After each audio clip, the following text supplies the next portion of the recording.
I would like to welcome everyone to the induction for the third class of the Whitefish Bay High School Athletic Hall of Fame. I'm honored to be in the presence of our inductees and all the people who have come to honor and support them. A big thank you to all involved in making this event a reality. A special thank you to our All Sports Booster Club, Duke Pride, for helping organize this event, for donating the Hall of Fame plaques in the Fieldhouse lobby, and the smaller plaques and the goodie bags to be distributed to all of the inductees. The goodie bags include very own Duke bobblehead, a 3-pack of the nice cookies, and a sweatshirt and a t-shirt. So it's good stuff. I'd like to take a moment before I move on just to recognize some other people. I believe we have three inductees from last year that are here. If they could just stand up and be recognized. Bob Albrechtson.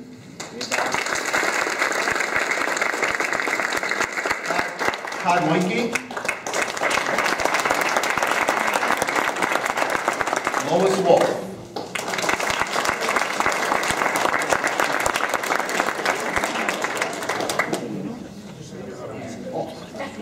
Did I miss anybody? Also, I'd like to recognize some of our Duke Pride winners that are here today. This is an award given by Duke Pride honoring the best of the best in our athletics. And those people could stand up, please. Duke Pride winners.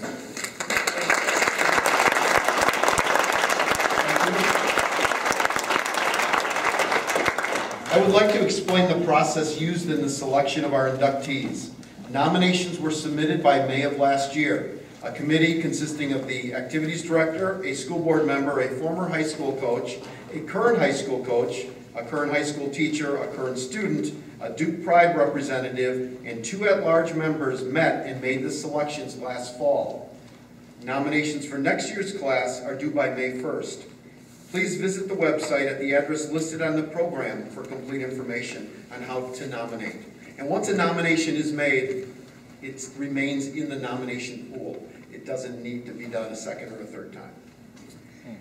I know it's hard to believe, but this is my 35th year in high school. Yeah, it's been hard. It is an odd feeling when the ages of the people you most work with, the students, never change. You feel young every day until you pass by a mirror and you realize it's an illusion. They are always 14 to 18 years old. And although the world around us keeps changing, one piece that remains constant is the incredible impact that the high school experience has had or will have on all of us. Just take a moment to think of a high school memory from your own experience. It's amazing how vivid those memories can be for every one of us. Take yourself back 40 years to 1974. Johnny Miller won the U.S. Open. Secretariat won the Kentucky Derby. All in the Family was the #1 TV show. Tie a Ribbon Around the Old Oak Tree was the longest running #1 song of the year. People were having it their own way at Burger King and drinking the Uncola 7-Up while playing a game of Pong. The MRI was invented and airbags were first tested. All 4 of our inductees were involved at Whitefish Bay High School at that time. One was a student, 2 were teachers and coaches, and 1 was a dedicated contributor. Was there ever a time when all 4 of their paths crossed at once? I don't know that. Did any of them imagine that 40 years later they would be inducted into the High School Hall of Fame? The answer to the latter is obviously no. What they did do was live their lives the right way, always working hard and always getting better. Today's inductions recognize the achievements of 4 people who not only personally succeeded, but more importantly, positively impacted the school culture and helped create an environment where generations of students had experiences or will have experiences that shaped their lives. And for that, we all thank them.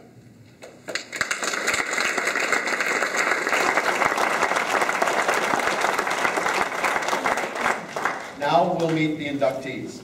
I will read the plaque, introduce them, and they will give their little talk. First up, Dante de la Pasqua, coach. Dante de la Pasqua started teaching in the business education department at Whitefish Bay High School in 1967. That same year, he was asked to coach the boys volleyball team. That decision started a coaching tenure that lasted over 40 years. From 67 to 75, Dante coached the boys varsity volleyball program at Whitefish Bay High School. His team's accomplishments include Suburban Conference Championships in 1968, 1970, 1972, and 1975, and second place finishes at the state championships in 1971 and 72, and a state championship in 1973. In 1976, Dante left the boys program to coach the girls varsity volleyball team. He coached for 11 seasons and guided his teams to conference championships in 1980, 81, and a regional championship in 78. He then coached the girls softball team from 86 to 90 before he returned again to coaching the girls volleyball team from 96 until 2001. Dante coached several club volleyball programs starting in 1987. He led his girls U16 team to the first Badger Region Championship in 1995. He also founded the successful Ozaki Way Volleyball Club. Dante de la Pasqua's calm and fair coaching style, along with educating and developing players, were cornerstones of his success. His philosophy was always put the athlete first. Dante de la Pasqua.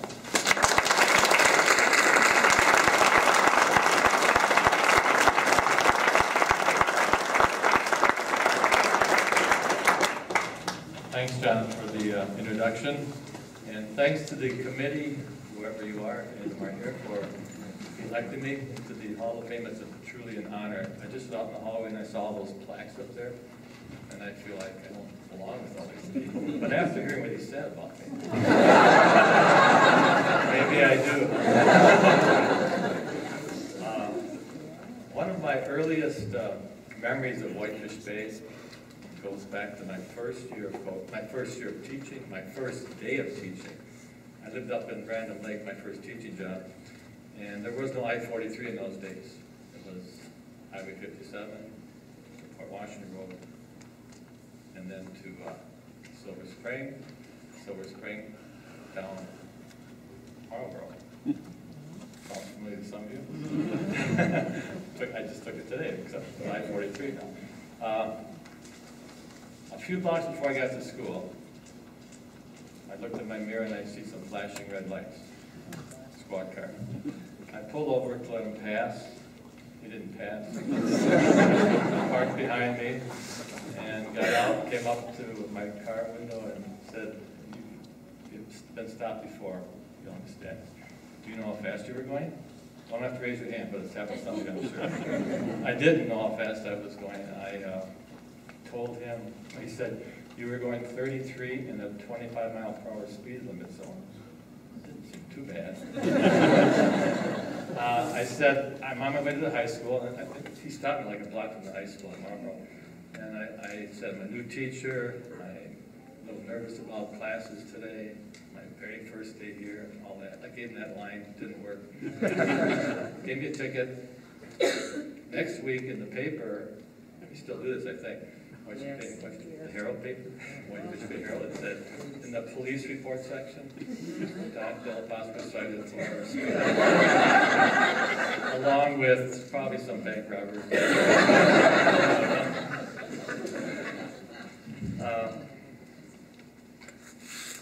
After that publication, my name was in the paper many more times over my coaching career, but it was always in the sports section after that.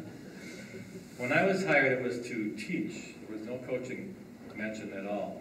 But 2 weeks before the fall season started, I got a call from Nick Keel. If you're over 50, you know Nick Keel. He was our AD at the time. Athletic director of the field house named after him. And he told me, "You're going to be coaching boys varsity volleyball." Well, say it again. He told me. They didn't ask. In those days, they didn't ask. I was new, young, and I said, here's what I said. I swear I said this, and I told this to many times. Is that a high school sport? and I wasn't being a wise speaker. It was. I said, I know nothing about coaching volleyball. I played in the winter league, but as far as teaching skills and all that, I don't know anything. He said, don't worry about it. Maybe not quite that way. He said, but come on over to the office, wherever it was. This wasn't here. None of this was here. And he said, I'll give you a couple of books on volleyball, a couple of drill books. And so I picked up those books, and that's how my volleyball career started, just like that. We practiced in Memorial Gym because this wasn't built until after I started coaching in '67. After they built the field house, we still had to stay in the Memorial Gym because there were no volleyball stands or court markings in the field house, not for a number of years. One day I devised a system. I was in there in the 5A classes we were doing volleyball, and I said, how can they do volleyball in here when we can't come in here? And I checked their stand. They use a lighter net, but their stand had a big base on it. And I said, if I got some weights, we could put the weights. Some of my former players are here. And I got the maintenance department. They had all these empty pails, some 5-gallon pails.